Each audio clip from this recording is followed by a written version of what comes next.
Just a continuation from what I was just saying there a second ago. The language that we're using within the economic framework, what I would argue is that you may instinctively feel, well, this is not a language that I'm particularly comfortable with as a social worker. However, I would argue that if you were to go through and see behind the language, you will find avenues whereby you will be able to navigate where your values and your ethics actually don't necessarily conflict with some of the language that's being used, and that you can very much use a person-centered approach in working with service users and carers. I want you to think as well that within the fair access to care process, within the personalisation process, that you will be working co-equally with service users and carers.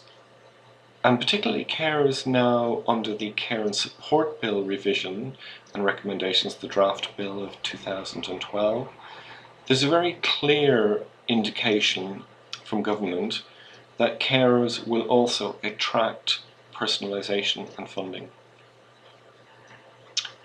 And the reason for that is that under the principle of co-productivity, carers are seen as a major asset and resource in terms of investment to the security and well-being of service users. In other words, many carers very much donate or contribute a lot of their time to look after loved ones. And in these cases, this actually saves the state and the taxpayer quite a large amount of money. That said, for the carer not to be able to do the work that they're already doing, long term would have a major impact and would cost the taxpayer and others significantly more. So the principle and the rationale is that investing in carer outcomes has a significant correlation, association with the outcomes for the individual service user, and also on financial expenditure in the long term. I want us now to have a look at the 10 key principles which guide the fair access to care service provision. So an individual seeking or referred for help with social care need, regardless of their impairment, is entitled to a fair access to care service. So everyone is entitled to a fair access to care services, should you ask for it. An individual's financial situation must not preempt or influence the assessment of their social care needs. So eligibility assessment always precedes financial assessments. And don't confuse fair access to care with the financial assessment.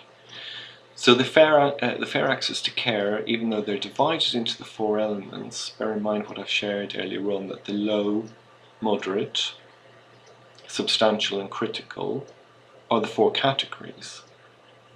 Whereas prior to this, you would have automatically ignored the low and the moderate. But if the Care and Support Bill 2012 becomes Act and law, then you might look at low and moderate within the context of long-term planning and prevention. Now that may be a difficult area where you're working in agencies with very finite resources. It's particularly the case if, for example, you have a budget planning system that operates on a year-to-year basis. So, for example, there's no long-term strategic planning, but there may be, but there certainly is no individual long-term planning. So your role as a social worker in adult social care would be to work within that context as a broker, seeking commissioning and support in financial services through self-directed support with the individual. This then really quite clearly defines your role within the context of you will be the only one in partnership with the service user that will be thinking in terms of long-term outcomes.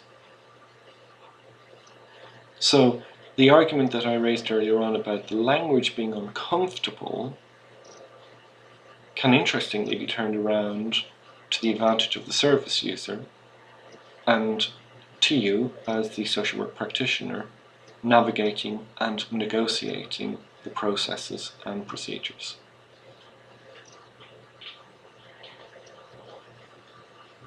Assessments and support planning are focused on ways to achieve agreed outcomes, not driven by needs or impairments. There is a skill in that when you start working with care plans and you start working with service users and looking at outcomes, that you want to make sure that that's within a reasonable framework. So the outcome is something that is measurable.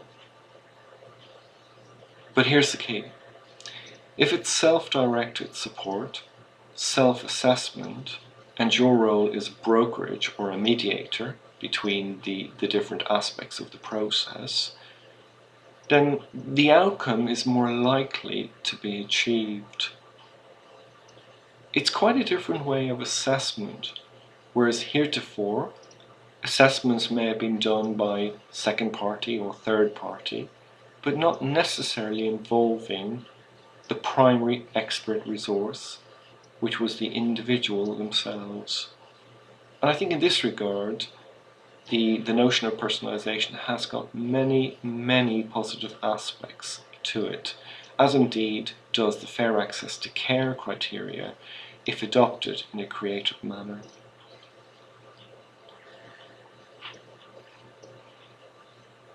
Do not filter individuals out too quickly on too little information. Further investigation may reveal eligible needs behind lower level presenting needs. On that basis, I'm thinking in terms of you may have within an agency a cut-off criteria for low and moderate. But if you're able to determine outcomes and look at care planning within a long-term objective, you may be able to offer an argument that financially this might cost at this moment in time, but the savings long-term are significant if there is no intervention made. If there's no intervention made, the cost will be higher long-term. So those are the kind of things that you may have to, in partnership with service users and indeed carers, think strategically about. Think prevention, think early intervention, as well as safeguarding and risk assessment. I'm pretty much linked to the previous comment that if you think that way in terms of safeguarding, risk assessment, prevention, enablement, then the likelihood is that you will prevent something significant in the future from happening and probably more expensive on the public purse.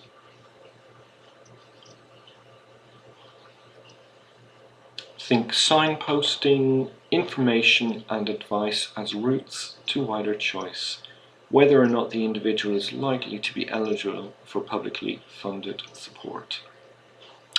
I think that this is probably one of the key areas that we need to look at, is that one of the changes in adult social care is that we don't have a service of universal availability. We do, however, have a system whereby we are now contracting services, or we're looking at things in a more individualized framework. So a lot of our public sources are closing, or public funds are being withdrawn. So the private sector has moved in to provide many of the resources that we would have had previously. However, that said, the voluntary sector the independent sector, the charitable sector, non-governmental organisations are also significantly picking up areas that heretofore government, public funds and local government would have picked up on. A very good example, for example, is the Red Cross services in Wales that actually has picked up and has been contracted to look after some of the mental health service provision in the local community.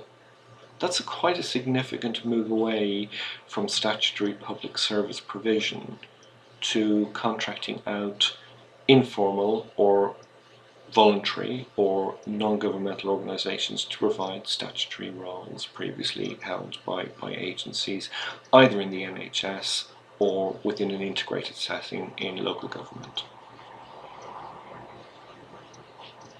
So think personalisation to promote choice, control and independence. Think also in terms of co-working with carers and also with service users on a co-equal basis.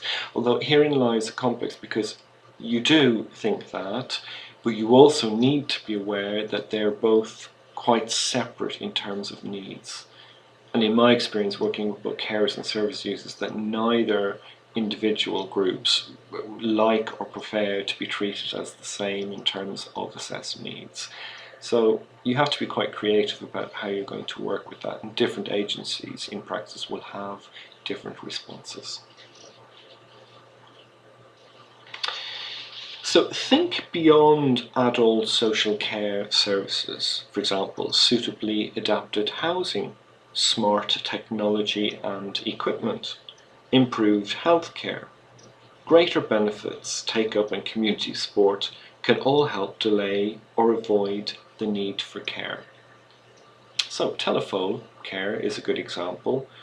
Telephone contact for people who are in their 70s and 80s who may have some physical disability, but that there is this IT system or phone system that can be made quite accessible and available to them should anything happen, that they can contact with ease. It's a very simple task, a very simple piece of technology, but it's very significant in terms of its long-term outcomes. And older people often feel quite safe just knowing that there is somebody quite easily accessible on the end of a system that's easy to use.